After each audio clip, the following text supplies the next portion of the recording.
1,00,000 টাকা জরিমানা আরোপ করা হলো। গত মাসের 21 তারিখে মেয়াদ শেষ। জি স্যার। কি তেল আছে? এটা আপনার পেঁয়াজ ভাজার পরে যে বেরেস্তাটা বের হয়েছে।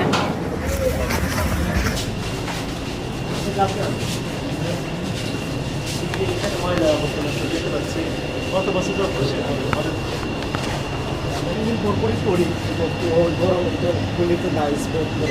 তারপর তো আপনি এইরকম রাখতে পারেন না। রাইসগুলোর অবস্থা দেখছেন, এগুলো এত কালো কেন? এগুলো কালোভাবে এইভাবে প্রত্যেকবার বেলায় হয় নাকি? এগুলো তো আপনাদের টাইম মতো পরিষ্কার করা হবে। যেগুলো আছে সেগুলো মনে হচ্ছে না যে আপনি পরিষ্কার করেন। ভিতরের অবস্থা এটা স্যার ওই যে কেকের রেসপন্স। জি। জি স্যার। রংটা কোথায় আছে স্যার। তাহলে রংটা দেখুন। জি স্যার। এগুলো কি আছে? এগুলো স্যার যে ডিম বানছে কাজ করার জন্য ডিম পড়ছে। ডিম ভেঙেছে, এখানে কাজ করার জন্য কাছে আসে। কত বছর ধরে পরিষ্কার করেন না? বললেন যে ময়লা আবর্জনা পরিষ্কার করার জন্য। এরাও তো পরিষ্কার রাখতে হয়, তাই না? জি স্যার। পরিষ্কার আছে, হাইজেন মেনটেন করেছে। কি আছে ভিতর? এটা স্যার ওই যে ভেজিটেবল ফ্যাট। Vegetable fat. মেয়াদ আছে না নেই? স্যার ম্যাথ আছে স্যার। দেখেছেন যে তেলাপোকা আপনি দেখতে পাচ্ছেন?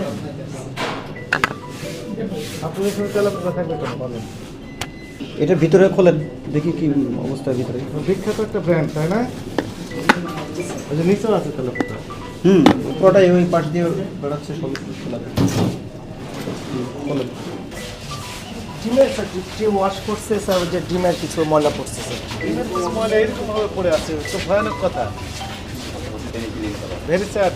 কে বললেন প্রতিদিন ক্লিন করতে হবে, কিন্তু করা হয় না। স্যার প্রতিদিনই ক্লিন করা হয় স্যার। এই যে সকালবেলা যে ট্রেগুলো ওয়াশ করছে কতক্ষণ আগে ওয়াশ করে প্রোডাকশনে গেছে, এটা ট্রের ময়লা স্যার। এটা ঢাকা দিয়ে করা দেন না ওদিকে ঢাকা দেন। ট্রে স্যার, ট্রে এগুলো ময়লা। কিন্তু মেয়াদ শেষ হয়ে গেছে অনেক আগে। স্যার এইটা স্যার যে আমাদের অনেক সময় বান প্যাকেট করি 2-4টা পলি আমাদের ওয়াস্টিজ হয়, এগুলোর ভিতর স্যার জন্য কাজ করার জন্য এগুলো রাখি। না না না, দেখেন কি লেখা আছে যেন, গত মাসের 21 তারিখে মেয়াদ শেষ। জি স্যার। দেখেছেন কেন তাহলে? অনেক সমস্যা আছে আপনাদের। এটা চেরি। জি স্যার। এটাই আপনি কি আছে ভিতরে? না থামেন, এটা তো বের করবেন। কি অবস্থা উপরে? কন্টেনারের উপরের কি অবস্থা বলেন? এটার মেয়াদ আছে? কোথায় আছে এটা? তো হ্যাঁ ট্যাগ লাগানো স্যার। হ্যাঁ ওনারা হ্যাঁ, ওই যে ওই মূল বস্তায় যদি থাকে তাহলে ঠিক আছে। বস্তাটা কোথায় আপনার? তাহলে আমরা এইটা পেলাম মেয়াদের জন্য। ঢাকা এইটুকু লিখে আপনার শুধু পেয়ে যাবেন। হোল্ডিং নাম্বার সহ দিতে হবে। শুধু কিলকেট থাকা এটা এটা হবে বলেন।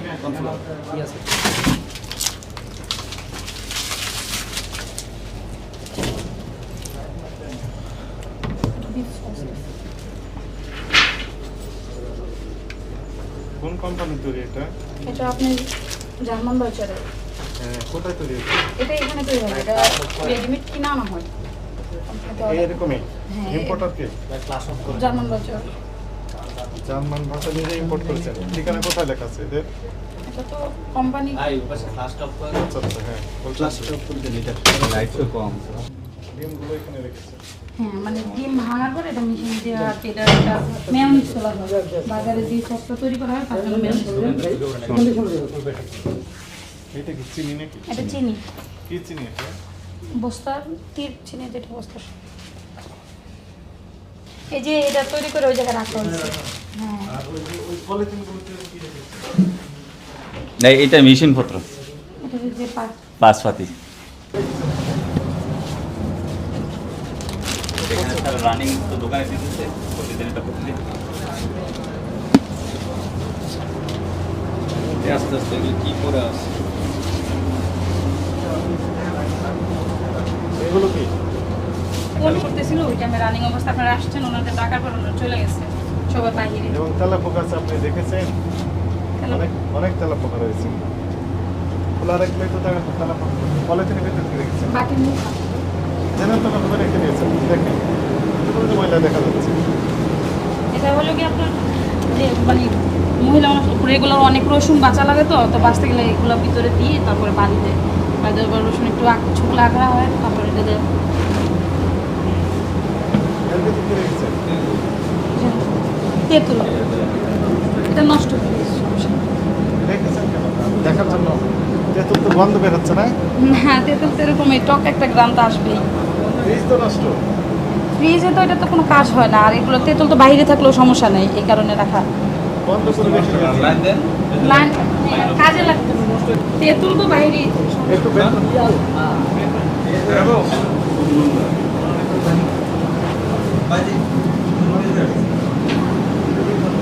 এটা পচে গেছে, এটা হচ্ছে ওটা পচা। তেঁতুল একবারে অরিজিনাল কালকে কিনে আনা হয়েছে, এটা আপনার এরকমই গ্রাম আসবে। আপনি গ্লাস বন্ধ করে দিয়ে রেখেছেন। আপনাকে যদি এটা খাওয়ানো, আপনাকে যদি খাবেন, হ্যাঁ, নেবেন। এখন খাবেন, ভয়ে খাবেন। কিনেছেন না? ক্যাশ মেমো নিয়ে আসার জন্য যে ডেলিভারি চার্জ, সেটা তো রাত্রে স্যার নিয়ে গেছে, রেগুলারের মেমো রেগুলার নিয়ে যায় কে নিয়ে যাবেন? স্যার, মানে কোম্পানির যে মালিক উনি। বুঝলেন? মালিক কোথায় নিয়ে যাবেন? এটা আমাদের হেড অফিসে রেগুলারের কাগজ যেগুলো, মানে আমরা সারাদিনে যে মালগুলো রিসিভ করি, কাগজগুলো নিয়ে যাওয়া হয়, হেড অফিসে জমা দেওয়া হয়, বিল পেমেন্ট করতে হয় তো। এটা এরকম ভাবে গ্লাস দিয়ে ভিতরে রেখেছেন, এই কারণে নষ্ট হয়ে গেছে আর বেশি। ওটা একটা তেল, বের করুন, কি তেল? কি তেল আছে? এটা আপনার পেঁয়াজ ভাজার পরে যে বেরেস্তাটা বের হয়েছে ওটার তেল। তো নষ্ট হওয়া তেল। হুম, ভালো তেল না খারাপ তেল? ভালো তেল। এটা আমাদের দোকানে থাই অয়েল হিসেবে ব্যবহার করা হয়। কি হিসাবে? থাই অয়েল মানে এটা পেঁয়াজ ভাজছে, ভাজার পর আপনার যে সসটা বেরিয়েছে সসের তেলটা। পেঁয়াজ ভাজার পর মানে পুরা তেল এটা। হ্যাঁ, এটা একটা সস। ইউজ তেল। না না, ইউজ তেল না। কিভাবে এটা বুঝবো? সব আপনার একটা ordinary সস থাকে। রান্না করছি, রান্না করার পর সসটা মানে রাখার পরে এটা তেলটা হয়েছে। সস আর তেল এটা দুটোই কি একসাথে করবেন এখন ব্যবহার। আপনি? এটা দোকানে ডেলিভারি দেবো, দোকানে কাজ করবে। কি কাজ করবে এটা? এটা আসবে আবার আমাদের নতুন করে? না না না, এটা আমাদের একটা রাইসের আইটেম, রাইসের আপনার কোন সস আর রাইসের? রাইসের আইটেমের জন্য এইভাবে এটা তৈরি করা হয়েছে। এইভাবে এটা প্রসেসিংটা এইভাবেই করা হয়। আচ্ছা ঠিক আছে। তো এটার উৎপাদন তারিখ, মেয়াদ, তারিখ এগুলো দিতে হয় এটা না? তো হ্যাঁ, এটা কালকে রাত্রে কালকে বানানো হয়েছে, গরম ছিল, আজকে এটা ঠান্ডা, এই যে ঠান্ডার জন্য মুখ খোলা রাখা হয়েছে। হ্যাঁ। তারপরে মুখ লাগানোর পরে এটা ডেট দেওয়া হবে। আচ্ছা ডেট দিয়েছেন এমন আছে এগুলো? দেখান তো দেখি। ডেট আমি আপনাকে দেখাইতেছি, বাইরে ডেট আছে। না না রেডিমেড আছে, এগুলো তৈরি করা আছে, ডেট না, দেওয়া। রেডিমেড তো কালকেই তৈরি করা হয়েছে, আজকে যখন দোকানে দিব তারপরে ডেট দিব। আমি তো রেগুলারের কাজটা রেগুলার করি, কোনো বাসি কোনো কাজ হয় না। ডেট দেন না আপনারা। যে এই যে ডেট, বোতল নাই, এটা এই যে সব কিছু কি ডেট লেখা লেখা আছে? আছে। কি লেখা এগুলা আছে? কোত্থেকে এটা হলো কি আপনার লাগাই দিব। আমরা লেভেল লাগাই। এই যে এটা ডেট, এটা এটা লেভেল লাগে। ডেট স্টিকার, মানে কি কি দিয়ে তৈরি হইতেছে এটা ডেট সহকারে এটা। এই এখানেই তৈরি হবে। এগুলো যা আছে সব এই জায়গায় তৈরি হয়, বাইরে কোথাও কিছু তৈরি হয় না। কি আছে? আবার এটা হলো কি আছে? মিঠাই, মিঠাই মানে মিষ্টি। গুড়, গুড়। গুড়, গুড়। কি দিয়ে গুড় তৈরি করছেন? হুম? কি কি উপাদান দিয়ে তৈরি করছেন গুড়? এটা আংটি বলতে পারবো, মানে এটার ভিতরে কি কি দিয়েছিল যে তৈরি করছে উনি বলতে পারবেন। এটা মিঠাই, অরিজিনাল মিঠাই। আপনি তো ইনচার্জে আছেন। আমি ইনচার্জে থাকলে তো আমি শেফের কাজ তো আর আমি করি না, যে রান্না করে তার কাজ তো আর আমি জানি না। আপনার রেসপন্সিবিলিটি হচ্ছে কি করছে না করছে শুধু তদারকি করা। রান্নার মিঠাই কাজ তৈরি করছে, কি কি উপাদান দিয়েছেন তাকে? উনি তো আর কিনে নিয়ে আসেন নাই। না, কিনে তো আমরাই দিছি। এটার মধ্যে সাপ্লাই মিঠাই দিছি। শুনেন, আপনি হেডকোয়ার্টার থেকে সাপ্লাই দেওয়া হয়েছে, আপনি বুঝে নিয়েছেন হ্যাঁ, কি কি উপাদান দিয়েছে আমি তৈরি করতে। খেজুরের রস আছে এখানে? না না না, ডালের আখের রস যে আছে? মিঠাইটা, কোনো কিছু নেই, তাহলে কিভাবে তৈরি করছেন? আখের যে মিঠাইটা, মিঠাইয়ের যে টুকরাগুলো এটাতে ভাঙা হয়েছে, ভাঙা পরে পানি দিয়ে জাল দেওয়া হয়েছে। আর এটার ভিতরে আর কি দিছে এটা আমি সঠিক বলতে পারতেছি না। এটা গুড় হিসেবে বিক্রি হয় না, এটা আমাদের একটা সস হিসেবে বিক্রি হয়। বার্গারে তো আপনার গুড় বিক্রি হচ্ছে না, বার্গারে তো আপনার সস দেওয়া লাগে, তো ওগুলো সব সসের আইটেম এই জায়গায়, অন্য কোনো কিছু না। তৈরি করতে গেলে আবার করা হয়। হ্যাঁ, আচ্ছা আপনার বাইরে থেকে কিনেন না, আপনারা তৈরি করেন। আমরা এই জায়গায় বানা থেকে শুরু করে সব আপনি सारा मसला दिस কি কি দিয়েছেন? ওয়েস্টার সস फिर मैगी सॉस किकुमी सॉस সস দিয়েছেন, কিন্তু মিষ্টিটা পেলেন কোথায়? কিসের মিষ্টি দিয়েছেন এখানে? গুড় কোথায় পেয়েছেন? তো দেখেন তো দেখি, আমরা গুড়টা দেখবো কোথায় আছে।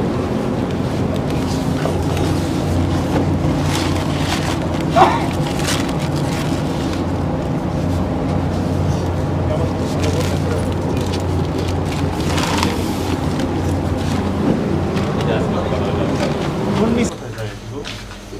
ক্রিকেট ফুল বা আমাদের যে আউটলেটগুলো আছে হুম হুম। কতগুলো আউটলেট বলে? 19। যে সব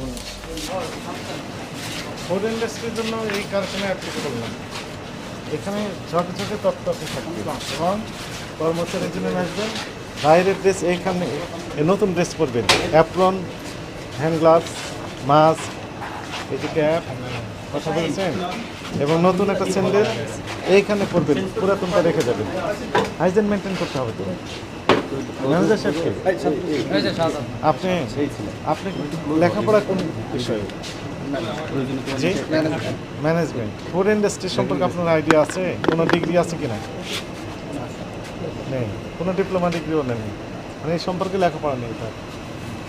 আপনি এই যে শু পরে আসছেন বাইরে থেকে, তাই না? ওই শু পরে তো ভিতরে ঢুকে যাচ্ছে। এখন এসছেন এবং এর আগেও এইভাবে ঘুরেন, পরেও তাই করেন। যদি তাই না করেন তাহলে আপনার নতুন এখানে আলাদা শু আমাকে দেখান। আছে আপনার নামে আলাদা? আমি এখানে নেই। নরমালি আসা হয় না আমার। ওই ওনাদের নিজস্ব স্যান্ডেল পরে আছেন, বাইরের যে স্যান্ডেল ঠিক সেটাই। আর সবচেয়ে বড় কথা, আপনি লাইসেন্সগুলো বের করেন, বাংলাদেশের স্ট্যান্ডার্ড যেগুলো সেগুলো আপনি হার্ড কপি নেই, ফটোকপি হার্ড নেই, কপিটা স্যার এখানে নেই, ফটোকপি ফটোকপি এখানে আছে স্যার। ফটোকপি দেখতে হবে স্যার কোথায় আছে। একটু দেখান তো কোথায় আছে। আপনি লিগ্যাল অ্যাফেয়ার্স দেখলেন, আপনি বললেন, তাহলে আপনি কি দেখলেন এখানকার? কোন কাগজপত্রটা দেখছেন? না অনগ্রাউন্ডের কাগজ জিনিসপত্র দেখছেন, না কাগজপত্র সাইড আপনার ঠিক নাই, তাহলে ঠিক আছে কোনটা? আপনি কি মামলা হলে আলাদা কোনো সম্মানী পান, না জাস্ট এমনি বেতন পান? না স্যার, মামলা হলে কেন স্যার সম্মান? না, ওই যে অনেক ইলিগাল আছেন যারা অতিরিক্ত না, পরিশ্রম করলে স্যার। অতিরিক্ত সম্মানী পান। আমি এই জন্য স্যার আপনি জব চান যে করি, মামলা স্যার। হোক, না স্যার, তাহলে সুবিধা হবে আপনার, বেতন বেড়ে যাবে। STL licence sir. আচ্ছা, আপনি লিগাল দেখেন, তাই না? STL অনুমোদনের কোনো এটা কি নাম, কিছু এটা? বাস। হ্যাঁ, বান বিএসটি ম্যান্ডেটরি প্রোডাক্ট, আপনি জানেন, জি স্যার। তাই না? বাংলাদেশ স্ট্যান্ডার্ডস আছে। জি স্যার। এই যে মোড়কজাতকরণ বিধিমালা 2007, যেটি 17 সালে সংশোধন হয়েছে, 21 সালে হয়েছে, সেটা তো মনে হয় পড়েছেন আপনি। আচ্ছা, যদি না পড়েন, যেহেতু আপনি পড়েননি, ওখানে স্পষ্ট লেখা আছে যে আপনার এই যে প্রতিষ্ঠানের স্পেসিফিক অ্যাড্রেস দিতে হবে। আপনি লিখেছেন কি অ্যাড্রেস? ঢাকা, খিলক্ষেত ঢাকা। মানে কি খিলক্ষেত ঢাকা আপনার নামে চিঠি লিখে আপনি পেয়ে যাবেন না, এখানে কয়েকটি। এখানে একটা স্যার ওই পাশে একটা। তিনটা না এখানে? আরেকটা বাদ দিয়ে দিচ্ছেন কেন স্যার? ভাই, আরেকটা আছে। ওয়ার হাউস 3টা কোথায় আপনার? স্যার এটাই 2 কোথায়? স্যার ওটা ও তো 1 2 একসাথে আছে। একসাথে মানে কোথায়? স্যার, যেটা সত্যতা সেটাই স্যার কথা বলুন। এছাড়া আমাদের কোনো কিছু নেই। এখানে তো আপনার 3টা আছে ওয়্যার হাউস, এটা একটা না পেলাম, আর 2টা কোথায়? আরেকটা যে ওখানে যেটা ছিল সেটা স্যার ক্যান্সেল করে দেওয়া হয়েছে। ওইটা সেটা। সেটা ছেড়ে দেওয়া ঠিক হয়েছে। আছে, ছেড়ে দিয়েছেন। যথাযথ কর্তৃপক্ষকে চিঠি লিখে জানাতে হয়, সেটা জানিয়েছেন কিনা? এটা বাতিল করে দেওয়া, মানে আমরা ব্যবহার করছি না, সময় কমে থাকবে। না স্যার, ওটা তো স্যার একটা ভাড়া নেওয়া একটা বাসা ছিল, ওটা আমরা ছেড়ে ভাড়া দিয়েছি। নিলেও জানাতে হবে, আবার বন্ধ করলেও জানাতে হবে, জিএসটিকেও জানাতে হবে। আপনার যে অপরাধের মাত্রা, নিরাপদ খাদ্য আইন 2013, এই আইনে মিনিমাম জরিমানা বলা হয়েছে 3 লক্ষ টাকা। এর নিচে কোনো জরিমানা নেই, আছে উপর দিকে। তো আমরা এই যে ভোক্তা সংরক্ষণ আইন 2009-এর একটি ধারায় আমরা আপনাকে সতর্কতামূলকভাবে 1 লক্ষ টাকা জরিমানা আরোপ করা হলো। এই টাকাটা পরিশোধ করবেন এখন, আর আমাদেরকে কমিটমেন্ট এগুলো দেন। এই সময়ে সময়ে আমাদের টিম আনএক্সপেক্টেড ভিজিট দিবে, এবং যদি আইনের ব্যত্যয় ঘটে, তাহলে এই আইনের যে সর্বোচ্চ প্রয়োগ আছে সেটি প্রয়োগ করা হবে।